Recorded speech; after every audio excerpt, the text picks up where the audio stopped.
Hi guys, and welcome to the second lesson on conditionals. So today we are going to talk about unreal conditionals for present and future situations, and this is also known as the second conditional. Okay, so before we start looking at the conditionals, let's just quickly review remote forms. So last month we looked at past tenses, and at some point I started introducing the idea of a remote form.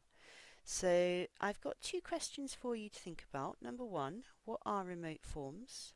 Number two, what are they used for? So I'm just going to give you a few seconds to think about that.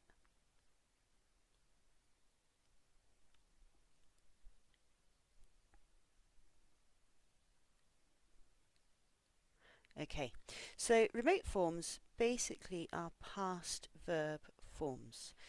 And the reason why I'm being quite fussy about this and trying to encourage you to use the word remote forms rather than past forms is basically because to always talk about past forms can give you the wrong idea about what these verbs do. Okay, so we use the word remote forms when we use verbs to talk about things which the speaker feels are far away. Okay, so again, we're coming back to this idea of the speaker's perception, how the speaker sees or understands a situation. So we can talk about remote time, and this is talking about past time situations.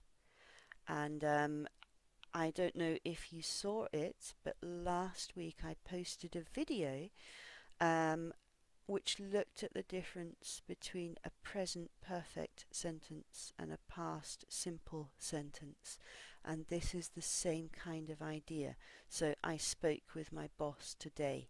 Now, maybe you have a nice boss, but quite often speaking with your boss is not a fun situation. So you might want to make this conversation feel very far away.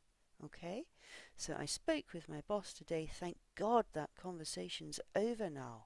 I want this to feel remote. I use a remote verb form.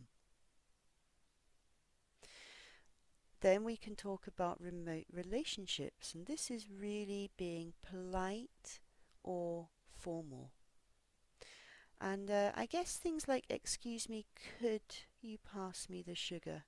Now, if I say this, I'm eating with someone, but for some reason I want to be polite. So this could be that I'm having dinner with the parents of a friend, or perhaps I'm out meeting someone for the first time. So by using this past form or this remote form, I can show my politeness. And the third situation is remote possibility, and this is things we think are not likely to happen.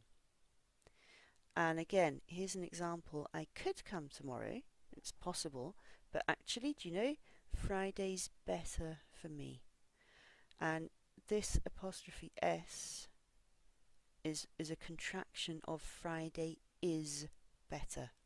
So here we've got this present tense for something which is more likely, and a past or remote tense for something which is less likely. Okay, so we're going to start by making a comparison with real and unreal conditionals. So the first conditional is a nice real conditional, and it tells us that if A happens, B will happen too. So here's the example we had last week. You'll pass the test if you work hard. So this is a student, and I know this student works hard every day. Every day she studies and studies. So I think, I don't know for sure, but I think she will probably pass. So this first conditional is talking about the likely future outcome or a real outcome of a present situation. Let's compare that with the second conditional. Now, here's the same sentence transformed into a second conditional sentence. You would pass the test if you worked hard. Now, in this situation, I've got a student who basically doesn't work hard, okay? This student spends all day playing Xbox games, and I don't think they're going to pass their exam. So, in other words, this second conditional sentence talks about the unlikely outcome, an unreal outcome of a present situation.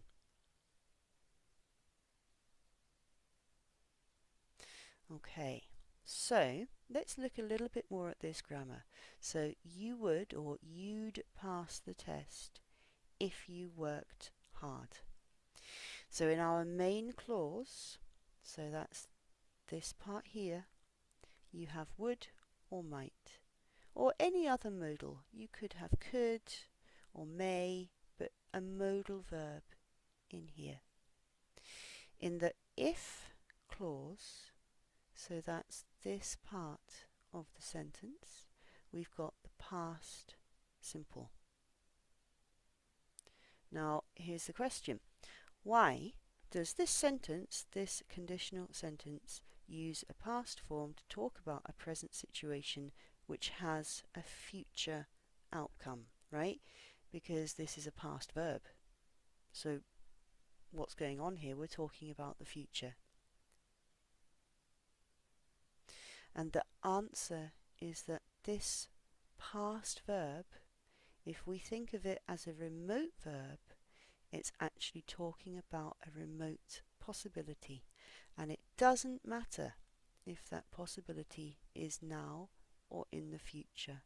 It's a thing we think is not likely to happen. And here's an example of how this might work if you were saying this sentence. So perhaps this is me. I don't really look like this, but let's imagine this is me, and I'm talking to my student. So this is the student playing the PlayStation game. And I could say, hey, you'd pass the test if you worked harder, but what I'm thinking is you're really lazy and you play PlayStation all day, and I think you'll probably fail.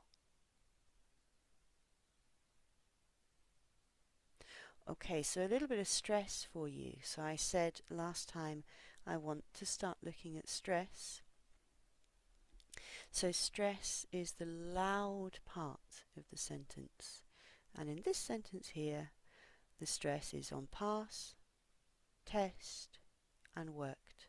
So this sounds like you'd pass the test if you worked hard. You'd pass the test if you worked hard. And it's very easy to not hear this. These are difficult to hear. You'd pass the test. And it's also quite hard to hear the ed ending here. You'd pass the test if you worked hard.